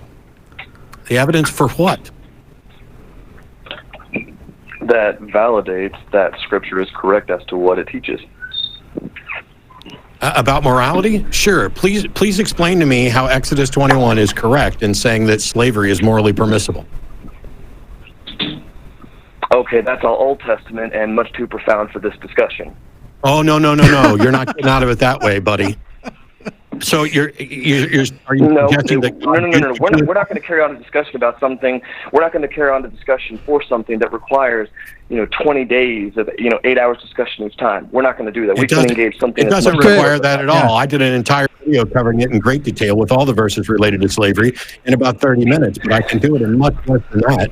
This is a cowardly way of avoiding something that you know to be immoral in your book. Yeah. Luckily, none of the three of us would need that 20 hours. Okay, well, to actually engage in it and explain it and be thorough about it, that's what's necessary. And I've heard many times input from you, Mr. Matt Dillahunty, and that's what it would require. So, no. And, I mean, you can call it a dodge, a deflection. I don't really care. I will. Okay. We need to move on to another issue. I move on to something. Is it okay, morally correct, to force a rapist to marry his rape victim?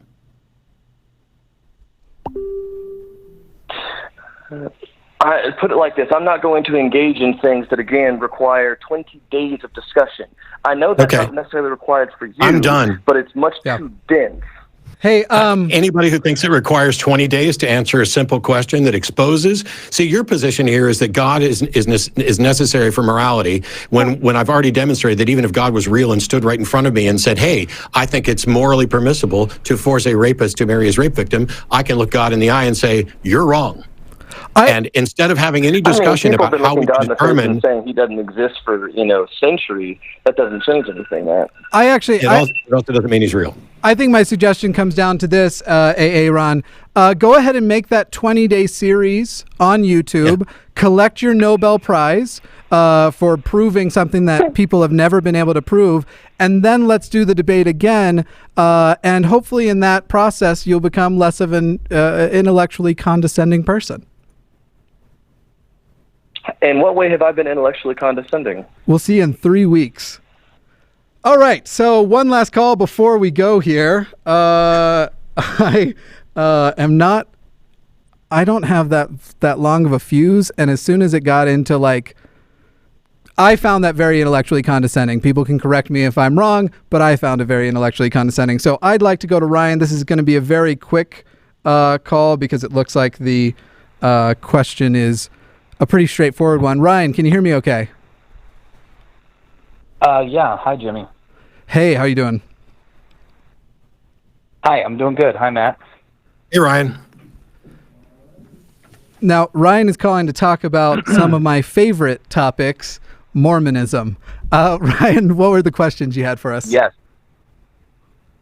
So I would love to get into a whole long discussion about where I came from, but I don't want to stretch this out right at the end of the show.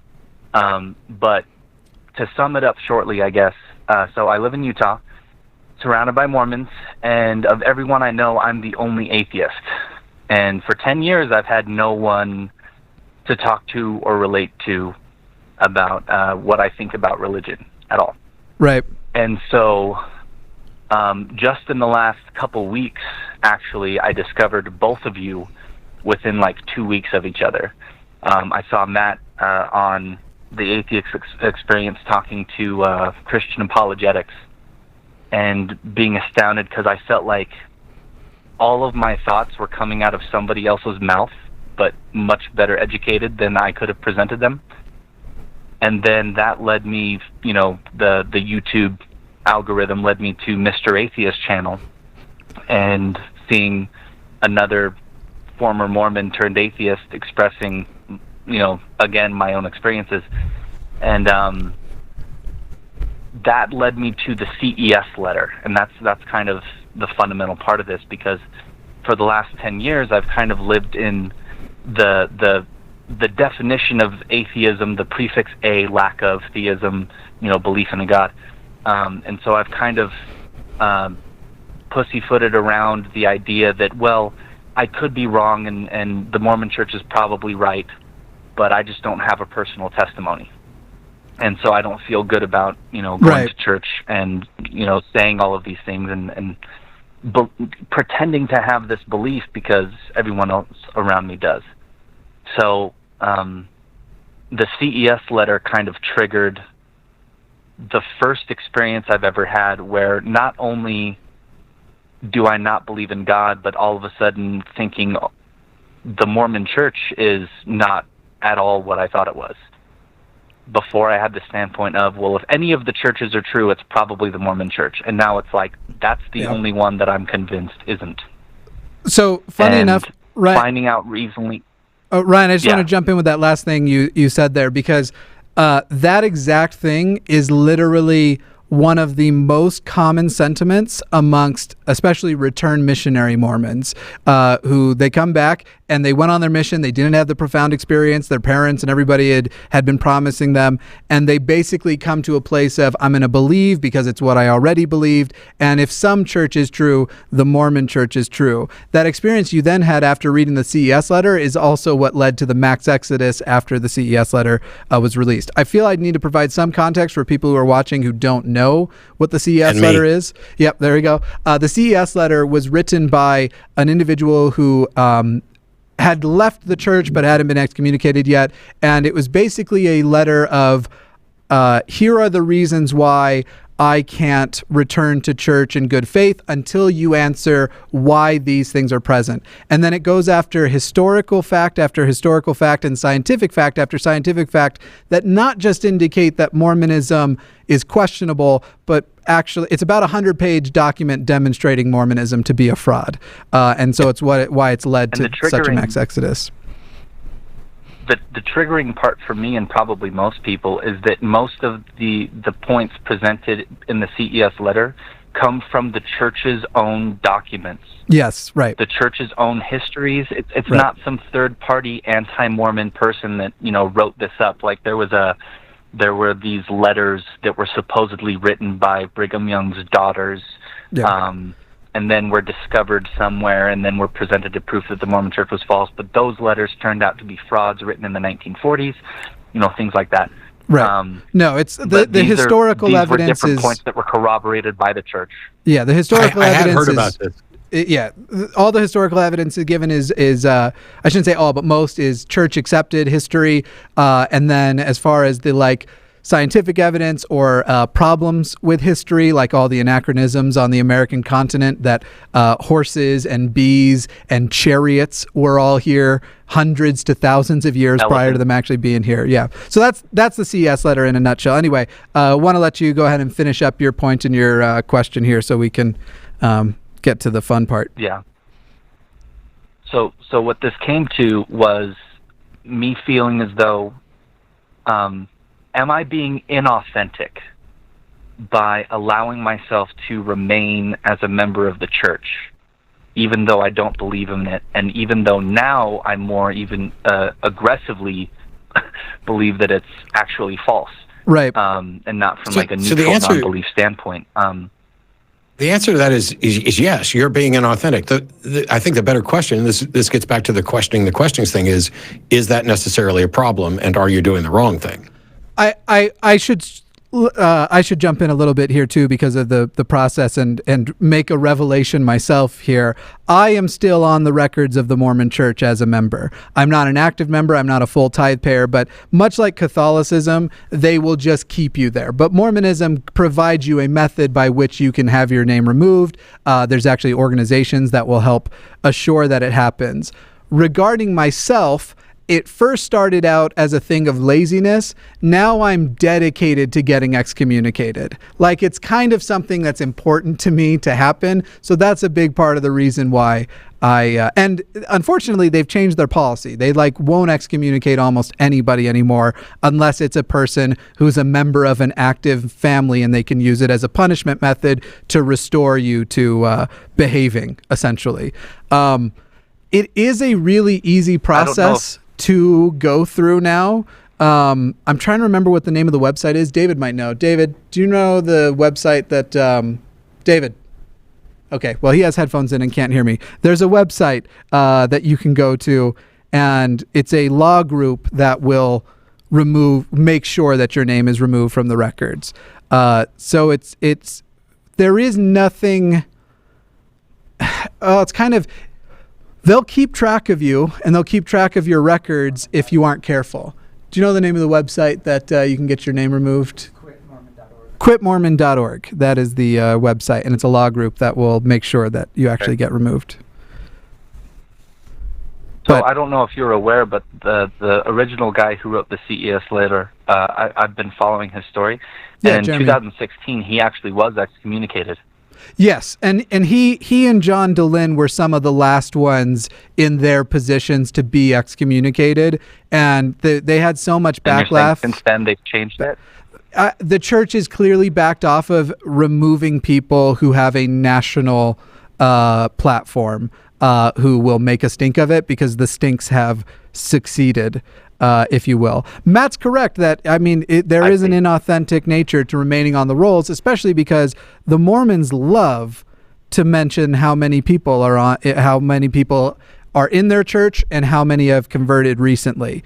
And so some of that is reliant on people not upsetting the status quo and just feeling like, oh, I'm just going to quit quietly. I'm not going to be critical, which that used to be a part of excommunication. They would threaten your relationship with your families by saying, listen, if you're critical of us, we'll excommunicate you. And the fallout that is culturally reinforced as opposed to by policy, you're going to hate it and you're going to hate your life for that reason. But it is easier than ever, and the consequences are lower than ever. So if you don't have the same goal as me, which is to really force them to excommunicate you, I'd recommend you do it to get off that number. And my reason is petty, and I probably should do it too, but I just really don't want to give up on my excommunication. Well, back to like the original topic of this episode, I'm kind of scared of jumping into that hole, and it's a two-part thing, because like my atheism again is based on that lack of belief, and that, you know, I learned the definitions from Matt about, you know, Gnosticism and agnosticism, theism and atheism, and so yeah, I'm an agnostic atheist, and Sure. So I have this doubt that I could be wrong, and by, you know, becoming an apostate officially by leaving the church, there's consequences to that if I'm wrong. And not only that even if none of that matters at all, the consequences that come from what happens with the rest of my family, because Right. all of them are still devout members. Okay, so I'll speak to a few of those things here. First thing, as far as the last one, what happens to your family? I could argue that I am, and this sounds so arrogant to say, but I think it is actual fact. I would argue that as far as people who are pretty much explicitly anti-Mormon personalities, I have one of the 5 biggest platforms in the world. As far as I'm one of the most famous, I hate that fucking word, but I'm one of the most famous anti-Mormons in the world. And my dad has seen no consequences of that. My family has seen no consequences of that. My parents have probably had very uncomfortable conversations with the people above them, but they haven't been asked to cut me out of their life. They haven't been asked to. There was a time period during my atheism, though prior to YouTube, where I needed some financial help, and it more came from my grandma, but they were a person in the middle. I can't say that means you for sure won't hit those consequences, because local cultures matter too. But as a matter of policy, it doesn't seem to be a matter of policy anymore, because the backlash to that has been so bad in the past. Regarding the consequences, the thing that you're talking about, the fear of it, it goes away with time. It's good to keep educating yourself. Read the CS letter again. I made a video on my channel called How to Get Over Religious Guilt. It was actually basically a form of therapy I used to get past these irrational fears I was having. But with Mormonism, there are no stakes, because if you leave the church, you'll die. And if the church is true, somebody on the other side is going to say, hey, you were wrong, so let me reteach you everything you learned when you were a kid. And then someone's going to get baptized for you, and it's all started over again. So Mormonism has this unique position of there are no eternal stakes for you. Like, if you leave, they believe they're just going to get you again in the afterlife. I mean, Hitler literally has been baptized for. Hitler, like 14 times. So according to Mormonism, Hitler did nothing to invalidate being able to get full access to heaven. So it's like, yeah, the stakes are real low regarding the consequences if you turn out to be wrong. But I also think as you chase the information, you're going to find you're more and more confident that it's not. And it's kind of like near-death experiences. You're only worried about the things that you were taught. And same thing with near-death experiences. I know Matt's talked about this a bunch. The near-death experiences always happen in accordance to whatever religious belief a person was raised with. And it's the same thing. It's something you will have to get past. Matt, do you want to speak to that? The getting past the religious guilt and the worry of, okay, but I still have that doubt. So what if I'm wrong and they were right? So for me, this wasn't a problem. For me, it was once I figured out that I didn't have any good reason to believe it in the first place, and nobody's presented any good reasons, there's nothing I can do about it. I can't keep a God from squashing me like a bug. I can't keep after I'm dead, I can't stop somebody from praying for me and their religion and maybe getting me adopted into whatever else after the fact. I can only focus on the things I can do something about. And so if there is, in fact, some sort of being that's going to judge me or some sort of karmic force that's going to judge me, the best thing I can do is to do my best to be intellectually honest and rigorous. And if it turns out I did not believe something that I was supposed to, I at least was intellectually rigorous in making sure that I wasn't pretending to believe something or that I didn't fall into gullibility. But I would argue that this whole thing about belief, orthodoxy versus orthopraxy, is fundamentally wrong. It's one of the reasons why the book of James almost didn't get into the Bible, because people felt it was too focused on works. And I'm sitting here going, why? If anything, I'm closer to being a Jew because they're focused on the one and only life we know we're going to get. And they're like, the afterlife, who knows, whatever, let's do this right now. I can't feel guilty for being intellectually honest, for studying and learning how to find the best way to go about figuring out what to believe. And if it turns out I'm wrong, at least I'm confident that my being wrong is not a result of me going, nope, that can't be, or I'd rather not have that be, or I'm going to pretend like, this. Mm-hmm. It is a dearth of evidence. And to sit around and feel guilty or wonder about, what if this one's right? What if this one's right? I got better shit to do with my day, the one and only life I'm going to get, than to sit around and go, oh my gosh, what happens if I'm wrong? What happens if Thor's getting ready to get me, or Cthulhu, or whoever? We only agonize over the religion that we were indoctrinated into. I haven't spent 1 second, even when I was a Christian, focusing on any other religion's version of an afterlife. Yep. Ryan, does that help you out at all? Yeah. So that last point that Matt talked about when it comes to, not recognizing, the fear not being there when it comes to other people's religions. I kind of, before I go, I kind of wanted to share with both you guys the thing that changes it for me. And as long as you don't Matt, start it with the phrase. Back to you, 'cause as long as you don't start it with the phrase, I'd like to bear my testimony, which is a joke I've only said for Mormons. Matt apparently gets it. Mormons, yeah, you go. I'd also recommend that you don't start with once upon a time. Yeah, either one. No, I hope that I could call back and have a conversation with you guys about I'd like to bear my testimony, because there's a whole thing about Mormon indoctrination. Oh, my God.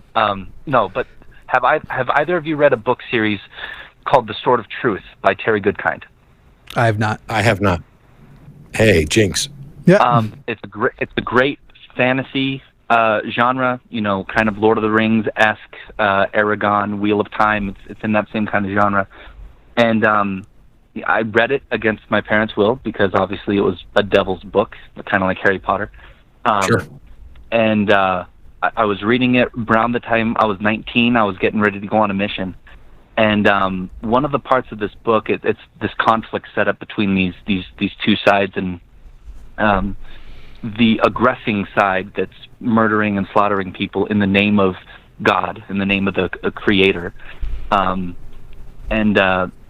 There's this shock on the good people, where they're like, how can they do this? How can they claim this in the name of the Creator? And the quote is, no army ever marched into battle thinking that God had sided with his enemies. Right. And I was prepping to go on a mission when I read this, and that line hit me like a thunderbolt, because here I am about to go off for 2 years to be one of God's soldiers, right? That's what they call us. And I'm about to try to preach to other people who are of other religions, other faiths, that I'm right and they're wrong. Right. Fundamentally, that's the thing, that I'm here to teach them about the Mormon Church and the Mormon Gospel, and that I'm right and that they're wrong. And all throughout human history, we've got religion after religion and war after war, and they're all saying the exact same thing. And it just kind of dumbfounded me that, like, how can I be so arrogant to think that my faith is more valid than somebody else's, and people much smarter than me and much more educated than I was. There's a slightly different take on the same thing, which I've included in magic shows where I'm teaching skepticism, and that is, what's it feel like to be wrong? Well, it feels exactly like being right, because until you don't know that you're wrong. Everything that you're wrong about, if you're wrong and you're unaware of it, nobody runs around thinking, I'm wrong about this, but I'm going to keep believing it. They think they're right, even if they're wrong. And the thing that we're afraid of isn't being wrong. We are afraid of being exposed as being wrong. When we find out we're wrong, hey, cool, I can now change my mind and I'm no longer wrong. Yeah. Yeah, and Ryan, I haven't read the book, but I'd actually heard the quote before. We are 28 minutes over time now, so if you don't mind, if you just give whatever final thoughts you have in there, I want to make sure everybody can get to dinner and such. There's the last quote from the book, and this is what has led me through my atheism for the rest of the last 10 years. And I wanted to make sure that Matt heard this, because I feel like Matt said the exact same thing in the episode earlier, but he says, the first law of reason is that what exists, what is, and that from this irreducible bedrock principle, all knowledge is built. That is the foundation from which life is embraced. Thinking is a choice. Wishes and whims are not facts, nor are they a means to discover them. Reason is our only way of grasping reality and our basic tool of survival. We are free to evade the effort of thinking, to reject reason, but we are not free to avoid the penalty of the abyss we refuse to see. And that's kind of what has guided me the last 10 years, is a fictional book that has had more impact on me than anything that the Bible could provide. Which, another fictional book, so at least they're starting on similar grounds there. Well, thank you very much, Ryan. It was great talking to you. Go ahead and shoot me an email when you decide if you're going to put in your resignation. I really think that there are no stakes, and they have the rebaptism principle. So even if you change your mind in 10 years and you decide that they have been proven to be true, which don't hold your breath, but they let you back in. So yeah, I'd say go for it. Yep. Awesome. Well, thanks so much for taking my call, guys. Yep. Thank you, Ryan. We'll talk to you again, I'm sure. So that I like to bear my testimony thing, Matt, is you're actually taught as a Mormon, as soon as you're losing or things get to, just stop the argument and say, I'd like to bear my testimony. I know the church is true. There's several different versions of it, but it's basically something you recite off. And yeah, it's something Mormons say to each other. They say to non-believers. And so I'd like to bear my testimony is it's basically a mantra to the Mormons. Yeah. That is essentially the rough equivalent of the facts are no longer on my side, so I will pound the table. Yep. Yes, indeed. Well, that is it for us today. I want to remind everybody to please hit the subscribe button and support the new channel. If you watched this over on Mr. Atheist, follow the link down below and go over to the line. Another great channel you should follow would be the one here to my left, perhaps your right, The Atheist Experience, which when you go over, if you've never seen before, you will think that they ripped off me, but no, they were here way first. So the ripping off did not happen in that direction. A big thank you to everyone who called in and chatted. I had a great time. I hope Matt had a great time, and I'm looking forward in 3 weeks to hearing back from AA Ron, who will have proven and validated all notions of faith. I'm assuming that that's what's going to happen. I've already heard from AA Ron. Yeah. Well, but we'll have the 20 days of whatever. I mean, after you hung up. Oh, I'm not surprised. I'll talk to you about that here after the show. Yeah. Good night, everybody.